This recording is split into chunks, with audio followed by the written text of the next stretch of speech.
ఎవరంటే భాగ్యము ఆయన అనుగ్రహంతో చేయగలుగుతా ఉన్నాం, మనం చేసేది కాదు. ఆయన అనుగ్రహమే కదా, అది ఇచ్చేది ఆయనే కదా కదా, చెప్పేది ఆయన, తీసుకునేది ఆయన, అది ప్రాప్తి ఇచ్చింది ఆయన. కాబట్టి ఇదొక్కటి మన మనసులో ఉంటే చాలు.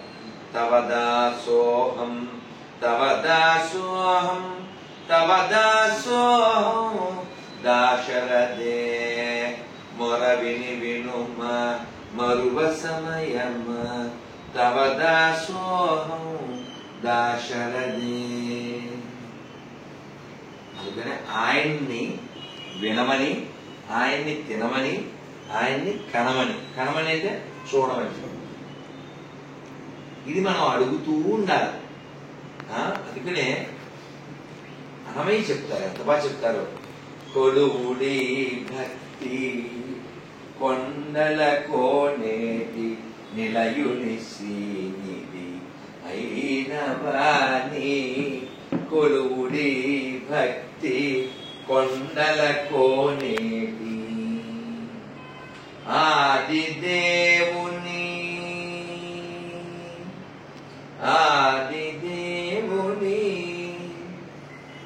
అన్నిటికీ మూలమైన వాడిని, శ్రీదేవిని హృదయంలో పెట్టుకున్న వాడిని మనం పట్టుకోవాలి. పట్టుకోవడం అంటే ఏమిటి? ఆకట్టుకోవడం. అన్నమయ్య ఆ చివరి కీర్తనలో చెబుతాడన్నమాట. ఏమంటాడంటే, మనం ఎవరెవరో జ్ఞాపకాన్ని పొందాలని ప్రయత్నం చేస్తుంటాం. అంటే ఎవరో ఒక మంత్రో లేకపోతే ఇంకొక వ్యక్తితో ఫేమస్ పర్సన్ దృష్టిలో పడాలి అనుకుంటుంటాం, సహజమైన మన స్వభావం చేత. నాకు మీతో పడింది ఈరోజు గొప్పగా చూపించలేదు, మీకు మీ ఆశీర్వాదంతో ఇంకా కూడా ఏదైనా చేయగలరు. ఇంకా చాలా చేస్తారు. మీరు ఉన్నవారు, హృదయం ఉన్నవారు ఉండడం అంటే అది కదా. కదా, స్వామివారి హృదయం దగ్గర ఎవరుండాలో మీరు డిజైర్ కలిగి డిజైన్ చేసి స్వామికి పంపించారు కదా. అమ్మవారు ఆయన హృదయేశ్వరి కదా. సో బుద్ధిమంతుడైన వారు ఆయన చూపులు పడాలని కోరుకుంటాడు. ఉండడం అంటే ఏమిటండి? ఇది ఆయనది అని జ్ఞానం కలిగి ఉండడం అంటే కనబడేదేదో ఉండడం కాదు కదా అని ఇక్కడ కూర్చో. అన్నమయ్య ఆ చివరి సందర్భంలో ఏమంటాడంటే, ఆ చివరి కీర్తనలో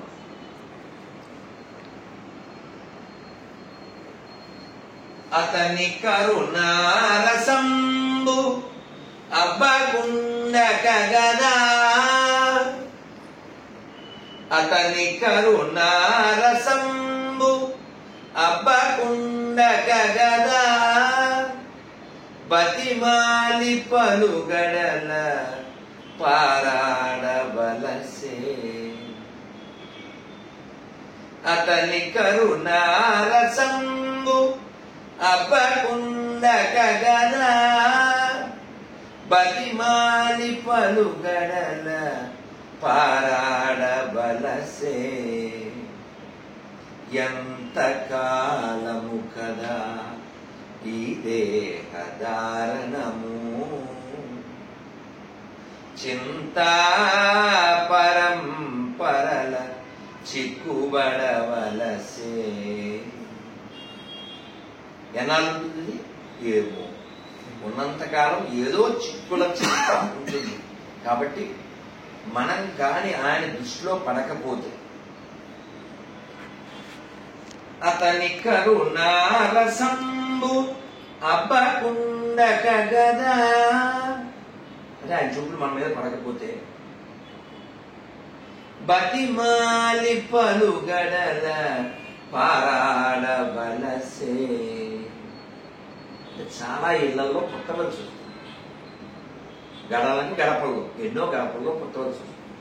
అందుకని మళ్ళీ పుట్టకూడదు అనుకున్నవాడు ఎవరి పాదాలు పట్టాలంటే ఆయన పాదాలు పట్టాలి. అందుకే ఆయన ఇలా చూపిస్తూ ఉంటాడు. ఏమిటా చూస్తున్నావు అని. ఎవరు? తొండమాన్ చక్రవర్తి భోజనానికి పిలిచాడు. ఈయన వెళ్ళలేదు. ఎవరింటికి వెళ్ళాడు? కుమ్మరాయన ఇంటికి వెళ్ళాడు. ఈయన అడిగాడు, నిన్న నీ కోసం బంగారు పాత్రలో వంట చేసి పెట్టాను, నువ్వు రాలేదు, అక్కడికి వెళ్ళావు మట్టి పిసుక్కునే వాళ్ళ ఇంటికి అన్నాడు. తొండమాన్ చక్రవర్తి అంటే గుడి కట్టించిన ఆయన ప్లస్ పినమాన్ గారు. అప్పుడు వెంకటేశ్వర ఏమన్నారు, అక్కడ మట్టి నా భార్యే, ఇక్కడ బంగారం నా భార్యే కదా. భూదేవి శ్రీదేవి. బుద్ధిమంతులైన వారు రెండింటినీ సమంగా చూస్తారు. వాడు నాకు ఇష్టం. సమలోష్టాస్మకాంచన. మీరు గమనించండి, ఇస్కాన్ టెంపుల్లో చాలా అందంగా డెకరేషన్ చేస్తారు, చాలా బాగుంటుంది. కానీ బంగారం వాడరు. తెలుసా మీకు? బంగారం వాడరు. మా పెద్ద స్వామి వారు చెప్పారు. మొన్న 10 రోజుల్లో బృందావనము మొదలు స్వామిని కూడా తీసుకుపోయి అక్కడే ఉండి అన్ని చూసుకొచ్చాను. కళ్ళున్నందుకు ఇది కదా బాయ్ కదా కదా. ప్రభుపాద వారు చెప్తారు, 10 రోజులు కృష్ణుడే నాతో ఉన్నా. 10 రోజులు ఏమిటి సార్, మీ మదిలో ఎప్పుడు ఉంటాడు, ఎప్పుడు ఉంటాడు. మీ వరంగా అదేవారండి. ఎవరు వాడు? బృందావనమది అందరిది, గోవిందుడు అందరి వాడేలే. ఎవరు వాడైనా? ఎందుకే రాధా ఈశన సూయలు, అందములందరి ఆనందములే. గోవిందుడు అందరి వాడు కదా. కాబట్టి ఎవరు నావాడు అనుకుంటారో వాళ్ళందరి దగ్గర ఆయన ఉంటాడు. రాస క్రీడల రమణునిగాంచిన ఉల్లము జల్లున పొంగదటే అని చూస్తే ఉల్లం హృదయం అలా పొంగుతుందంట. ఆ ఉల్లం ఎప్పుడు ఆయన వైపే ఉంటే మనని భక్తులు అంటారు. నేను బృందావనంలో ఎప్పుడు వెళ్తుంటాను, ప్రతి సంవత్సరం వెళ్తాను. ఒక రిక్షాలో వెళ్తూ ఉంటే బాబాజీ యహా ఏక్ మందిర్ హై దిఖేగా అన్నాడు. క్యా మందిర్ హై అన్నా. ఏ మీరాబాయి కా నిన్ను. ఓ మీరాబాయి కిందా ఆ బాబు అన్నాడు. ఇందుకు ఆ దేవుడు అక్కడ ఉండే కృష్ణుడి పేరేంటి? రాధా మనోహర్. అంటే ఇంతవరకు కదా కనీసం 40 గుళ్ళు చూసాను సార్. ఒక్కొక్క గుళ్ళోనూ ఒక అనుభూతి. ఆయన ఉన్నట్లే రాధా మదనమోహన, రాధా భాగ్య బిహారీ, రాధా కుంజ బిహారీ, రాధా వినోద్ బిహారీ, రాధా గోపినాథు, రాధా గోవింద అన్ని చూసాను. అందుకనే రమణ రీతి ఆడపోయి, తర్వాత బర్సానా, ఆ తర్వాత నందగావు 10 రోజులు బృందావనంలో పరిక్రమం చేశాను. అవును. అమ్మో ప్రతి సంవత్సరం పోతాను. మనమే ఎప్పుడు కూడా భక్తి విషయంలో చాలు అనుకోకూడదు. ప్రతి స్పర్ధయ. మేము ప్రతి సంవత్సరం వెళ్తాం కదా, కొంతమంది చూస్తే చాలా సిగ్గుగా అనిపిస్తుంది. ఎవరినంటే ఈ బృందావనంలో గోవర్ధనగిరి తిరుగుతాం మేము. సంవత్సరానికి ఒకసారి ఓ 10-12 గంటలో, 8 గంటలో, 9 గంటలో తిరగాలి. 21 కిలోమీటర్లు.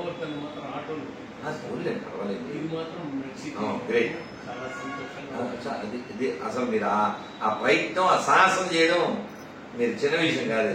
ఇది ఒక 11 కిలోమీటర్లు, అది 21 కిలోమీటర్లు అనుకోండి. అయితే అలా తిరిగేటప్పుడు మేము అన్ని విశేషాలు చెప్పుకుంటూ ఏరుతో వెళ్తూ ఉంటాం. అయితే దారిలో ఇంత గొట్టరాళ్ళు ఉంటాయి. ఈ నడిచేదారు ఏమిటి రాళ్ళు అంటే కాదు. ఈ రాళ్ళ గుట్టలు ఏమిటంటే ఆయన మొక్కుకుంటాడు. ఒక్క చోట నేను 108 సాష్టాంగాలు చేసి మళ్ళీ ఇంకో 108 చేసి అలా ఒక్క 6 అడుగులకి 108 సార్లు సాష్టాంగం పడ్డారు. అలా 21 కిలోమీటర్లు. ఎన్ని నెలలు పడ్డాయి? ఒళ్ళు ముద్దయి ఒక 108 చేయండి, మనం 108 పిలవాలి. మనం 108 చేస్తే 108 పిలవాలి మనం, అంతేగా మనకే. అలాంటి నేను చాలా సిగ్గుపడతాను. ఒక 108కే సిగ్గుపడతామంటే కొందరైతే 1000 పైన ఉంటాయి ఆ రాళ్ళు. అక్కడే 1000 చేయాలి సార్ ఒక చోటే. అక్కడే ఆ ఒక ఈ యూరియా బస్తా లాంటిది ఉంటుందిగా, అందులో ఏదో మెత్తలాంటివి చేసుకుని దాన్ని కింద వేసుకుని అలా సాష్టాంగం పడి పడి పడి ఎవరో ఏ రోటీ తెచ్చిస్తే తిని మళ్ళీ అక్కడెక్కడో చెరువులో స్నానం చేసి మళ్ళీ మొదలు పెడతారు. మీరు ఒక్క చోట 1000 సాష్టాంగాలు చేస్తే అసలు మీరు 1 కిలోమీటర్ ఎప్పుడు అవుద్ది?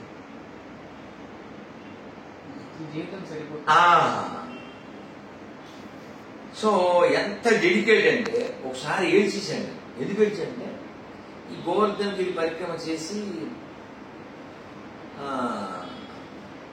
నేను ఇంకా వెళ్ళలేదు, సగంలో వచ్చేసాను మొత్తానికి. ఒక ఆశ్రమం ఉంది రాధాకుండ దగ్గర, ఆ స్నానం చేసి తిలకం కోసం పూజారిని అడిగారు. పూజారి తిలకం ఇచ్చి ఇప్పుడే వచ్చాను మై అభి ఆయా పరిక్రమ కరికే అన్నాడు. ఈ ఫ్యాన్ కట్టేనా, అది కూడా కట్టేస్తే మంచిది. ఫ్యాన్ ఇప్పుడే వచ్చాను నేను అని అన్నాడు. ఇప్పుడే వచ్చాను అన్నాడు.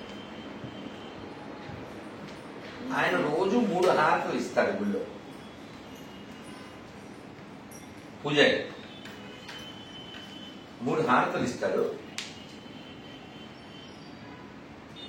ए बारिश हो, धूप हो, ठंडी हो, 12 साल से मैं परिक्रमा करता है. ఎండైనా వానైనా చలైనా ప్రతిరోజు 12 ఏళ్ల నుంచి నేను గోవర్ధన పరిక్రమ చేస్తూనే ఉన్నాను. నేను రాధాకుండ దగ్గరికి లేచేసాను. ఏమిటిది, మనం సంవత్సరానికి ఒకసారి చేయడానికి పెద్ద ఎవరెస్ట్ ఎక్కినట్టు ఫీల్ అయిపోతున్నాం. ఇది రోజు చాలా సిగ్గుపడ్డా. అయితే నేను బాధపడి ఇది నా కొలీగ్ ఫ్రెండ్ డివోటీకి ఫోన్లో చెప్పాను. ఆయన మరి నన్ను ఓరడించడానికి ఏమన్నా అంటే ఆ ఫ్రెండ్ కాబట్టి నువ్వు అంటాడు, నువ్వు అలా ఫీల్ అవ్వకు, ఆయనకి పాదాల్లో శక్తి ఇచ్చాడు, గోవర్ధన చుట్టూ తిరిగమని. అది కూడా ఒకసారి అయిపోయాడు. ఇదే ఆన్సర్ వాడు అన్నది. అవును, ఆయన కాలుతో పరిగెడతాడు, నువ్వు నాలుగుతో పరిగెడతావు, నీ పని ఆయన చేస్తాడా? నిన్ను దీనికి సెలెక్ట్ చేశాడు. అలాగా ఒక్కొక్కరికి ఒక్కొక్కటి ఇస్తాడు, దాన్ని మనం నెరవేర్చాలి. మనం ఆయన కారణజన్ముడండి అంటుంటాం. వాస్తవానికి మనం అందరం కారణజన్ముడమే. మన కారణం ఏమిటో తెలియకుండా ఐబ్రో అని ఐబ్రో సెగరేసుకుంటూ తిరుగుతుంది.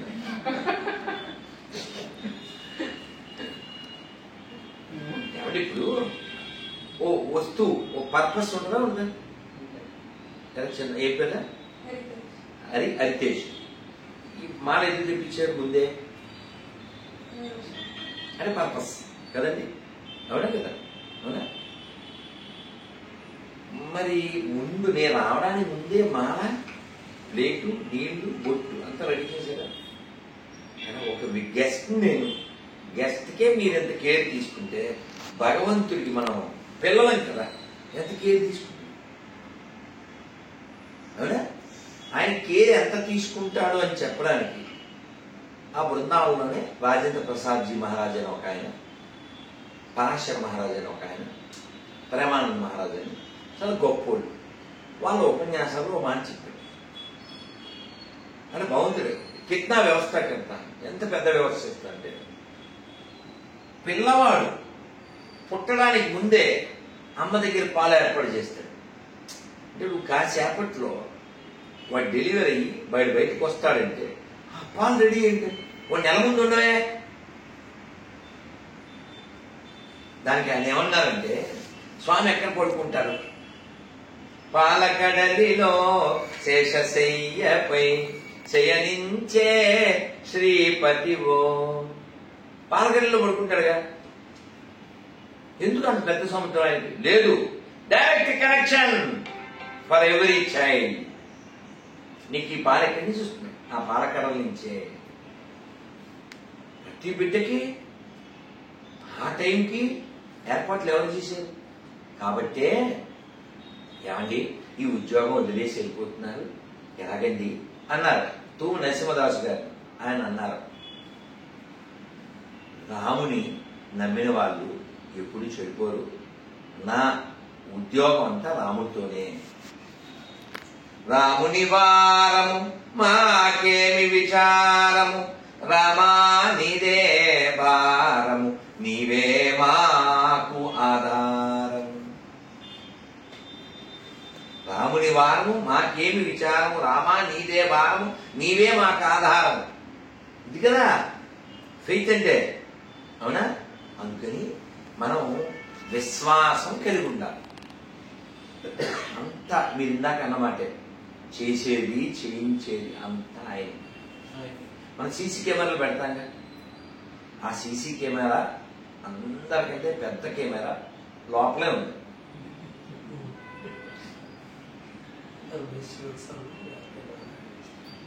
దీన్ని సంస్కృతంలో చెప్తే మనకు అర్థం కాదని అన్నమయ్య అంటాడు.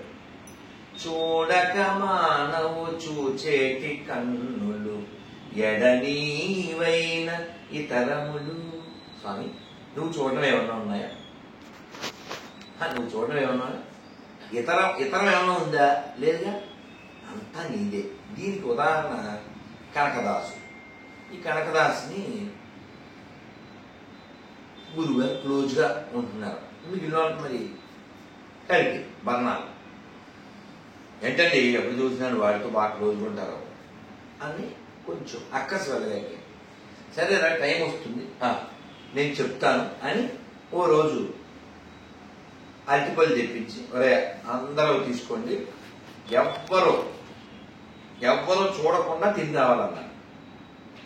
వీడో పక్కి వాడో పక్కి వెళ్ళిపోయారు. అందరూ వచ్చారు. చెప్పండి ఎలా తిన్నావు, నువ్వు ఎలా తిన్నావు? నేనండి రూమ్లోకి వెళ్ళి లైట్స్ అన్ని ఆపేసి దుప్పటి కప్పు తినేసాను అన్నాడు. నువ్వురా నేను బావిలో దూకి నేలల్లో తినేసి వచ్చాను, నువ్వురా ఉబ్బురు చెట్లు మధ్యలోకి తినేసి వచ్చాను. ఇలా ఎవరికి వాడు ఒక్కొక్కలా చెప్పారు. కానీ ఈ కనకదాసు మాత్రం అరటిపళ్ళు వెనక్కి తెచ్చారు. ఏమి అన్నారు అంటే,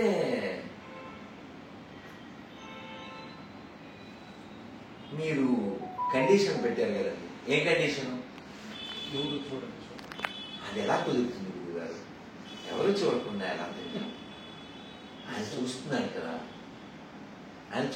కదా అన్నాడంతే. అప్పుడు మిగిలిన వాళ్ళకి సిగ్గొచ్చి, అందుకని భక్తి అనేది పైన ఉండేది కాదు, లోపల ఉండేది. మన వ్యవహారంలో అది కనపడేది. అంతే త్యాగరాజ స్వామి బాధపడుతూ అంటారు, తెలియలేరు రామా భక్తి మార్గమును తెలియలేరు రామా, ఇలనంతట తిరుగుచునుందురే గాని తెలియలేరు రామా. వెగలేచి నితమునికి ఉతిబూసి వెలనించి, వెగలేచి నితమునికి ఉతిబూసి వెలనించి, పైకమార్జన ధనలోలులౌదురే గాని తెలియలేరు రామా అంటారు. అంటే పెదవెలుపుగా. ఎందుకని? భక్తి అనేది ఆడంబరానికి సంబంధించిన విషయం కాదు, అది కేవలం హృదయానికి సంబంధించింది, పరమాత్మకు తెలియాల్సింది. పూరి వెళ్ళారుగా, పూరి తిన్నారుగా అంటే అందరూ చెప్తారు. చిన్నప్పుడు ఇక లక్ష్మీనారాయణ భవనం ఉంది, నీకంటే చిన్నోడి అంటే 30 ఏళ్ళు మా నాన్నతో, నాన్న పెద్ద పూరి నాన్న అక్కడికి వెళ్దాం నాన్న పెద్ద పూరి, అది పెద్ద పొగ వస్తుంది కదా వేడివేడిగా, అందులో అది పొగ వస్తుంది. అది పెద్ద డ్రీమ్ ప్రాజెక్ట్ అన్నమాట. అది బాల్యం, అది శిశు దశ. నీకు 50-60 ఇచ్చేట్టుకుని ఇంకా పూరి తినే పూరి అంటే పశు దశ. అదే వయసు పెరిగాక పూరి జగన్నాథ్ అన్నారు. అదేందా.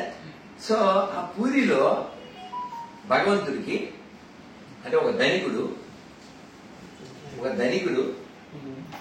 సార్ ఒక్క రోజు పూర్తి చేసాక పెడుదురు, అక్కడ మీటింగ్ ఉంది, నేనే ఈటింగ్ కోసం మరి మేము మీటింగ్ వచ్చి ఆలోచన కదా, తీసుకోండి పర్లేదు సార్ వాళ్ళతో చాట్ చేస్తూ ఉండండి, ఇది పూర్తి చేసేసాక దాని దగ్గరికి వెళ్దాం. కూర్చోండి, పైన కూర్చోండి, ఏం కాదు పర్లేదు.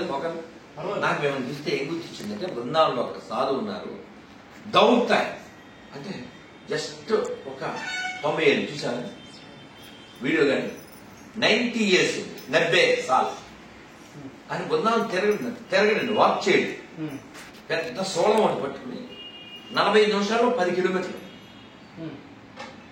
అలా పరిగెట్టేస్తాడు అంతే నవ్వుతూ.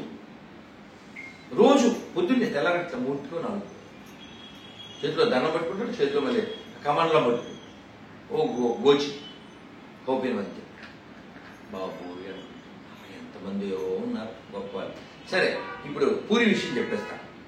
ఈ పూరికి బాగా బలిసినుడు వచ్చాడు. అలిసినోడు వస్తే ఒక కథ, తెలిసినోడు వస్తే కథ. కానీ బలిసినోడు కదా, ఆ కథ వేరు. ఆ పూజారుల్ని హేళన చేయడానికి అన్నట్టుగా ఏం పెడుతుంటారు, ఎన్ని నైవేద్యాలు పెడతారు, 8 సార్లు పెడతారు. ఏమేమి పెడతారు చెప్తారు కదా, కీరు, అన్నం, పరాటా, ఏవో అన్ని చెప్పారు. 1,00,000 రూపాయలు ఇస్తా, ఒక్క నైవేద్యం పెట్టాలి. ఎప్పుడైనా 1,00,000 రూపాయలు ఎక్కువేగా, ఇప్పుడైతే ఏంటి 300 ఏళ్ల క్రితం ఏంటి, ఎప్పుడైనా 1,00,000 రూపాయలు ఎక్కువేగా, ఒకే నైవేద్యం పెట్టాను అన్నట్టు. సవాల్ కదండి. జగన్నాథుని వేడుకున్నారు. స్వామి వాడు చాలా పొగలతో మాట్లాడాడు, ఏమన్నా మరి భగవంతుడు రెస్పాండ్ అవుతారు కదా. ఆ ప్రధాన పూజారి కళ్ళలోకి వచ్చి ఓ సలహా ఇచ్చాడు జగన్నాథుడు, అది చెప్పండి వాడు వచ్చాక అన్నాడు. ఏం లేదు, వాడు వచ్చాడు. అదేంటి తెలిసిందా, జగన్నాథుడు చెప్పాడా అన్నాడు. సార్ చెప్పాడు సార్, ఆ 1,00,000 రూపాయల నైవేద్యం ఏం లేదు సార్, ఒక్క పాన్ కిల్లి అని. ఏం మాట్లాడుతున్నావు, ఎటకారమా? కాదు సార్, ఆ కిల్లీలో ఒక ముత్యం వేయాలి. అయితే ఆ ముత్యం మదవెక్కిన ఏనుగు స్కల్లోంచి తీయాలని. తెలుసు మామూలుగా ముత్యం ఎక్కడ దొరుకుతుంది, మామూలుగా సముద్రం కదా. కానీ కొన్ని ఏనుగులకి ఆ స్కల్లో ఉంటాయంట ముత్యాలు. ఆ స్కల్ ఇప్పుడు ఆ ఒక్క ముత్యానికి ఎన్ని ఏనుగులని చంపాలి, ఎందులో ఉందో తెలియదుగా, స్కానింగ్ ఏం లేదు కాబట్టి. అప్పుడు వాడు కాళ్ళ మీద పడ్డాడు, క్షమించండి నా అహంకారం. కాబట్టి భగవంతుణ్ణి మనం వేడుకొందామా వెంకటగిరి వెంకటేశ్వరిని వేడుకొందామా, ఇది కావాలి. కానీ దరిద్రం చెప్పనా, ఆయన దగ్గర పనిచేసేవాళ్ళు, టీటీడీలో ఉండేవాళ్ళు, రాజకీయ నాయకులు, వాళ్ళంతా వాడుకుందామా, ఇది వాళ్ళ కాన్సెప్ట్. ఇలాంటప్పుడు అల్లిగడ్డ చెప్పరండి, వాడుకుందా జోకదు. 2010లో నేను కారు వేసుకుని పల్లెటూరు నుంచి వస్తుంటే ఎవరో లిఫ్ట్ అడిగారు, లేదా నేను లిఫ్ట్ అడిగాను మొత్తానికి. ఆయన ఏమన్నాడంటే, అతను టీటీడీ వాడు ఏమన్నాడంటే, స్వామి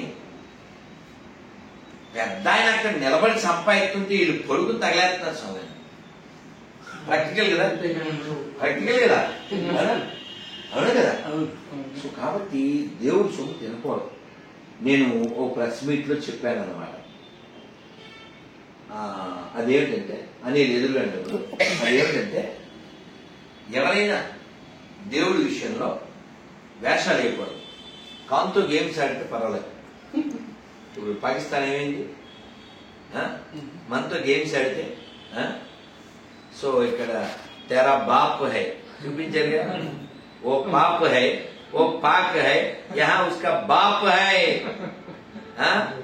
అట్లాస్ మే నో మ్యాప్ హై యహా తోప్ హై దేర్ ఇస్ నో హోప్. సరే వద్దాను కథలు చెప్పించి బ్రెయిన్ వాడకుండా అసలు బొమ్మలా ఉన్నారు బొమ్మలా ఉన్నారు.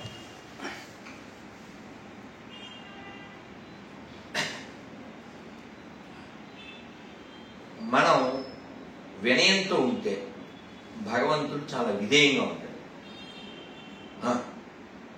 Honesty honesty honesty. చాలా పేదవాడు ఏదో హరికథ విన్నాడు. హరికథ విని చాలా చేయాలంటే చాలా ఉండాలి. కానీ హరికథలో ఆయన అన్నాడు కొన్ని దగ్గర లేకపోతే మనీతో చేయలేకపోతే మనసుతో చేయించులే అన్నాడు. వచ్చేసాడు నది దగ్గరే గది. ఇప్పుడు ఆనందం విత్ మది. సో మొత్తాన్ని మనవాడు స్నానం చేశాడు, వచ్చాడు, కూర్చున్నాడు. ఓ బంగారు పాత్ర, వెండి ఇటుకలు, చందనం కట్టెలు, మంచి ఆవు పాలు, ఆవు నెయ్యి, మంచి బియ్యం అన్నీ ఒక్కొక్కటి రెడీ చేసి చక్కెర పొంగల్ చేశాడు. చక్కెర పొంగల్ మరి వేడి పెట్టేస్తే ఎలా అని తగ్గిందా లేదా అని అలా వేడి పెట్టాడు. కలిపి విష్ణుమూర్తి నవ్వుతున్నాడు. లక్ష్మీదేవి అడిగింది ఎందుకు నవ్వుతున్నారు. వాడు అసలు నిజంగా కట్టెదేలా ఓ బియ్యం గింజ కూడా తేలా కానీ వేడి కాలిపోయింది వాడికి, అందుకే నవ్వుతున్నాను. మైతనం దగ్గర డబ్బులు లేవు కదండి. మనస్సులోనే చందనం కట్టెలు తెచ్చాడు, మనస్సులోనే బంగారు గిన్నె, మనస్సులోనే పాలు, మనస్సులోనే జీడిపప్పులు, మనస్సులోనే బంగారు గిన్నె, బంగారు గరిటె, నెయ్యి, బెల్లం అన్ని మనస్సులోనే తెచ్చాడు. ఈ మనస్సుతోనే నైవేద్యం రెడీ చేశాడు. చూద్దాం అని అలా వేలు పెట్టాడు. నిజంగా కలిపింది. అంటే ఎంత మమేకం అయ్యాడు ఆయన, ఎంత మమేకం. వెంటనే విష్ణుమూర్తి పండి వాడిని తీసుకొచ్చాను. అలా కాకుండా ఉంటే దానికి ఆపోజిట్ చెప్తారు. వచ్చాడు హస్తినాపురానికి వచ్చాడు కృష్ణుడు. స్వామి మా ఇంటికి భోజనానికి అని పిలిచారు. ఎవరు? భీష్ముడు, ద్రోణుడు, దుర్యోధనుడు ముగ్గురు పిలిచారు. కృష్ణుడు అని వెళ్ళిపోయాడు. ఈ ముగ్గురింటికి వెళ్ళాలి. ఎవరు? పిలవడం వాడి ఇంటికి వెళ్ళాడు. ఎవరతను? విదురుడి ఇంటికి. విదురుడు కంగారు పడిపోయాడు. అమ్మో సంవత్సరుడు అని ఆ కుర్చీని ఒకసారి చెక్ చేసి తను కూర్చుని చెక్ చేసి, ఎందుకు చెక్ చేసి అంటే దానికి ముందే దుర్యోధనుడు స్విచ్ పెట్టాడుగా, ఆ కుర్చీ కిందకి వెళ్ళిపోయాడు. చిచ్చు పెట్టాడు, స్విచ్ కాదు చిచ్చు పెట్టాడు కదా. అమ్మో ఇక్కడేమైనా సెటప్ చేసి ఉంటాడు. ఎందుకంటే ఎక్కడ పడితే అక్కడ ఆది అమ్మ తోడు ఇలా నొక్కింది అలా పైకి లేచి మీకు అర్థమైందా? వీడు వినాయక చేయగలైంది, దుర్యోధనుడు చేయలేడు. అందుకని చెక్ చేసేదాన్ని కూర్చొని. సరే మొత్తానికి కూర్చోబెట్టాడు. కూర్చోబెట్టి టెన్షన్, ఆ టెన్షన్ తక్కువై ఆయన గబగబా జంక్షన్కి వెళ్ళి పళ్ళు తెచ్చి పెట్టాలి. ఏం పెట్టాడు? అరటిపళ్ళు పెట్టలే. టెన్షన్ లో అరటిపళ్ళు పడేసి తొక్కలు పెట్టాడు. ఎవరికి? కృష్ణుడికి. అక్కడ దుర్యోధనుడు భోజనం పిలిస్తే అన్నాడు తొక్క తీస్తా అన్నాడు. ఇక్కడ తొక్కలు తింటాడు. తొక్కలు ఇస్తా అని చెప్పి తొక్కలు తింటున్నాడు. ఇంత కుంతిదేవి మా ఇల్లు వచ్చా, మా మేనేజ్ వచ్చాడా అని ఒక్కొక్కరు అడుగుతుంది. ఆ ఇంటికి వెళ్ళిందంటే తెలీదమ్మా అంటే ఆ ఇంటికి వెళ్ళేదేమో అన్నాడు. అలా 4-5 ఇళ్లలో అడిగి వచ్చింది. వచ్చాక గుమ్మంలో ఆవిడ చూసేసరికి మన వాడు ఏం పెడతారు? ఏ అంటాం కదా మన మనం ఏంటి అలా అరిచింది. ఆవిడ ఏం చేస్తున్నాను ఆయన మళ్ళీ కంప్లీట్ సెన్సెస్. అయ్యో స్వామి క్షమించాలి అని ఇప్పుడు అరటిపండు పెట్టాడు. చిచ్చి నో టేస్ట్ అది. అంటే ఏంటి ఇక్కడ ఏం లేదు, భక్తితో ఏం పెట్టినా అంటే ఫీల్, ఆ ఫీల్ తో పెట్టాడు కదా. ఆ తొక్క కూడా తీగా ఉంది. ఇప్పుడు మామూలు భయంతో పెట్టాడు. సో భగవంతుడికి కావాల్సింది ప్రేమ ప్రేమ ప్రేమ. అందుకనే నేను ఎవరైనా జైలు చూశాను మీరు? జైలు జైలు జైలు సినిమాలో చూస్తాం కదా. నేను జైలుకి వెళ్ళాను. జైలుకి ఎందుకు వెళ్తారు ఎవరన్నా? అదే లెక్చర్ ఇవ్వడానికి వెళ్ళకూడదు ఏంటి? పట్టణంలోనూ తప్పులు చేస్తేనే వెళ్ళాలా? నేను పబ్లిక్ లో పెద్ద మీటింగ్ లో అది ఇక్కడ నవ్వుతూ సీరియస్ గా వన్స్ ఐ వెంట్ జైలు అనగానే అని చెవులు కొరిగేసుకుంటారు. సో అలా నేను బీడ్ అని మహారాష్ట్ర, అప్పట్లో ఔరంగాబాద్ జిల్లా, ఇప్పుడు సంభాజీ నగర్, బీడ్ వెళ్ళాను. ఆ జైలు ఒక 600-700 మంది. వెళ్ళాక నేను ఇంగ్లీష్లో లెక్చర్ ఇచ్చాను, వాళ్ళు మరాఠీలో ట్రాన్స్లేట్ చేశారు. ఆ ఖైదీకి నచ్చాలి. వాళ్ళు అన్నారు, स्वामीजी आप सीधा बात करो हिंदी में, ऐसा हमको अच्छा नहीं लगता अన్నారు. तो भैया मेरा बात सुनो, मेरा हिंदी अच्छा नहीं, मेरा हिंदी कच्चा है, मेरा हिंदी में बच्चा है.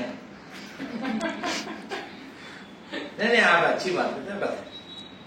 సో కాసేపు హిందీలో చెప్పి కృష్ణుడు ఏదో పిక్చర్ చూపించి భగవాన్ కైసా వాళ్ళు ఒక్కొక్కరు ఒకటి చెప్పారు. భగవాన్ खूबसूरत, భగవాన్ సుందర్ है, భగవాన్ अच्छा है, భగవాన్ बहुत सुंदर है, ఇలా ఏదో చెప్పారు.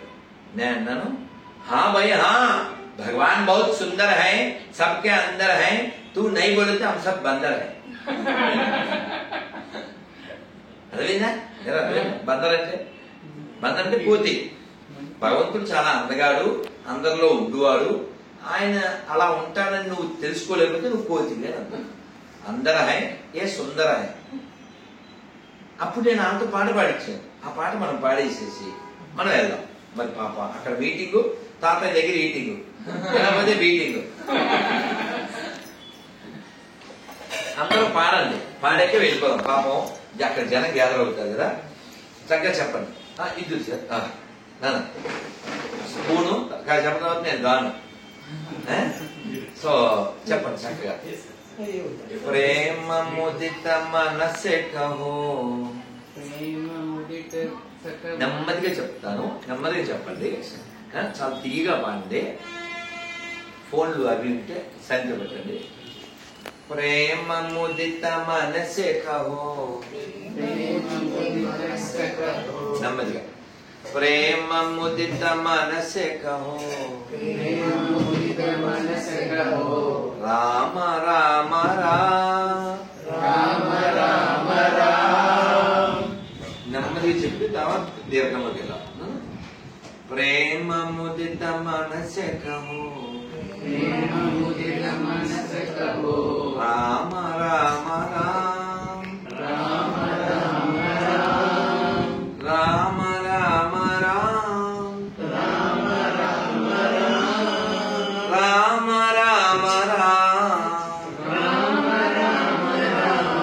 శ్రీరామ రామ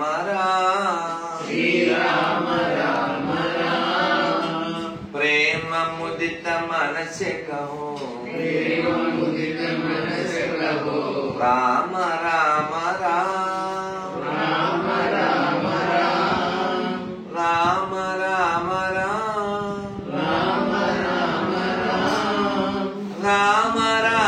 రామ శ్రీరామ రామ